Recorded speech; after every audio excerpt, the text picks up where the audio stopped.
नमस्कार दोस्तों, स्वागत है आपका फिर से राज न्यूज़ चैनल पर। तो आज हम आपको देश दुनिया की ब्रेकिंग न्यूज़ के साथ साथ सारी की सारी लेटेस्ट अपडेट्स बताएंगे। आज हम वीडियो में आपको यह भी बताएंगे कि क्या आप जितना नमक खाते हैं क्या वह सेहत के लिए ज़रूरी है और आपको प्रतिदिन कितने ग्राम नमक खाना चाहिए। आज हम आपको यह भी बताएंगे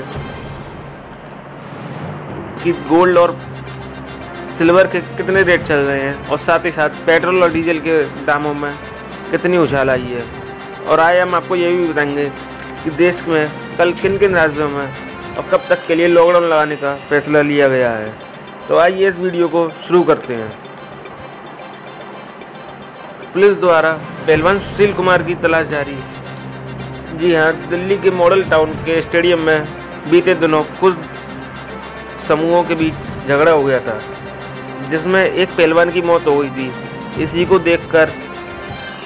को देखकर पुलिस के अधिकारियों ने जांच का निर्देश दिया था। जांच में यह पता चला है कि ओलंपिक विनर रहे पहलवान सुशील कुमार का भी नाम सामने आया है। पुलिस इस मामले की गहराई से जांच कर रही है। आइए देखते हैं अगली खबर को। बॉलीवुड एक्टर सोनू सूद इन दिनों भारत में काफ़ी ज़्यादा ट्रेंडिंग स्टार रह चुके हैं। उन्होंने लॉकडाउन में हम सभी को पता है अधिक से अधिक देशवासियों की हर मोड़ पर खुद जाकर मदद की है। इसी को देख उनके दोस्त वीरदास, जो कि बॉलीवुड एक्टर के साथ साथ स्टैंड अप कॉमेडियन है, उन्होंने ट्वीट कर मजाकी अंदाज में कहा था कि देश में अगला पीएम सोनू सूद को होना चाहिए। तो उनका यह ट्वीट इतना वायरल हो गया कि हर फैंस यही कह रहे हैं कि जी हाँ, अगले पीएम सोनू सूद ही होना चाहिए। और आइए एक बड़ी खबर आपको बताते हैं। भारत में कोरोना से 2 लाख नहीं 6 लाख से ज़्यादा लोगों की गई है जान। जी हाँ, अमेरिका की University of Washington Institute for Health Metric and Evolution ने यह स्टडी की है कि भारत सरकार अपने देश के मौत के आंकड़े को छिपा रही है। असल में भारत में मौत का आंकड़ा 6.5 लाख के करीब है, पर भारत सरकार कम से कम बताने की बात कर रही है। अगली खबर ये है, श्री राम जन्मभूमि केस के ऐतिहासिक निर्णय देने वाले हाईकोर्ट के रिटायर्ड जज धर्मवीर शर्मा का हुआ निधन। जी हाँ, वह कोरोना से संक्रमित थे और उन्होंने 30 सितंबर 2010 को उन्होंने श्री राम जन्मभूमि विवाद को ऐतिहासिक निर्णय दिया था और कल उनका निधन हो चुका है। आपको एक और खबर बताते हैं। एक और वरिष्ठ पत्रकार शेष नारायण सिंह का कोरोना के चलते हुआ निधन। वरिष्ठ पत्रकार शेष नारायण सिंह का इलाज ग्रेटर नोएडा के जिम्स अस्पताल में चल रहा था। उन्हें सांस लेने में दिक्कत आ रही थी, इसलिए उनको कुछ दिनों से ही भर्ती कर दिया गया था। देश ने 30 अप्रैल को भी वरिष्ठ पत्रकार रोहित सरदाना को भी खोया था। इस खबर के बाद पूरे पत्रकारिता जगत में शोक की लहर छाई हुई है। अगली खबर एम्स अस्पताल से आ रही है। एम्स ने कहा कि अभी अंडरवर्ल्ड डॉन छोटा राजन जिंदा है। देश में उसकी मौत की खबर अफवाह है। छोटा राजन कोरोना संक्रमित के कारण तिहाड़ जेल से एम्स में भर्ती किया गया था और जांच में यह पता चला है कि उस पर 2 दर्जन से भी ज़्यादा मामले हैं और साथ ही साथ एक समय पर वह दाऊद इब्राहिम के साथ मिलकर भी काम कर चुका है। देश में मिनी लॉकडाउन के देखते छोटे दुकानदारों ने सौंपी पुलिस को चाबी। जी हाँ, और उन्होंने पुलिस वालों से कहा कि आप लोग हमारी दुकानें खोलें और हमारे परिवार का भी पालन पोषण करें।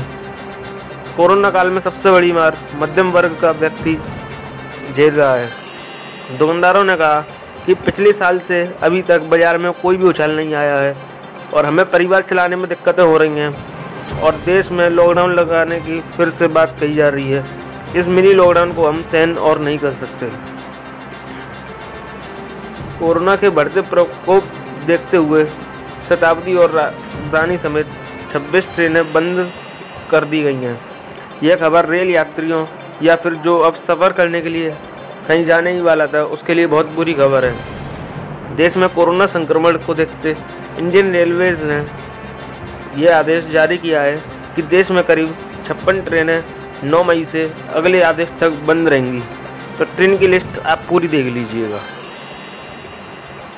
देश में गोल्ड 9 महीने से अपनी उच्चतम कीमत से 10,000 रुपये तक सस्ता हो चुका है। जी हाँ, 9 महीने में गोल्ड काफ़ी सस्ता हो चुका है। आज गोल्ड के रेट 47,000 रुपये प्रति 10 ग्राम के लगभग है। और साथ ही साथ चांदी में काफ़ी उछाल आया है। चांदी की कीमत 71,000 रुपये के करीब है। अगली खबर यह है कि देश में पेट्रोल डीजल के भाव काफ़ी ऊंचे बढ़ते जा रहे हैं। जैसे ही देश में बंगाल चुनाव हुआ था, उसी के बाद देश में चौथे दिन भी पेट्रोल डीजल के दाम में काफ़ी मुनाफा आया है।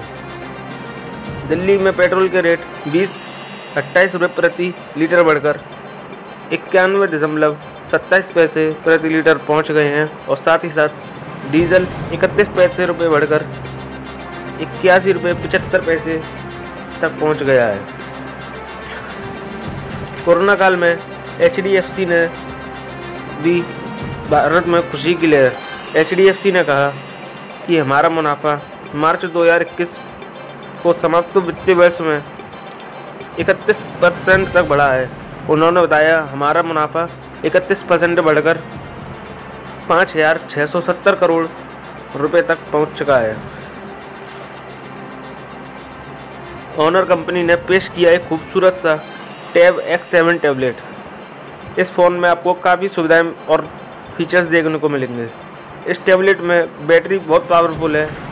5100 mAh की बैटरी के साथ साथ 8 इंच IPS डिस्प्ले भी मिल रही है। और साथ ही साथ इस फ़ोन में 3 GB रैम और 32 GB इंटरनल स्टोरेज भी मिल रही है। इसकी कीमत 10,200 रुपये करीब तय की गई है। अब हम आपको बताते हैं कि देश में कोरोना वायरस महामारी के भयावह रूप को देखते हुए किन किन राज्यों ने कोरोना को नियंत्रण करने के लिए लॉकडाउन का फैसला लिया है।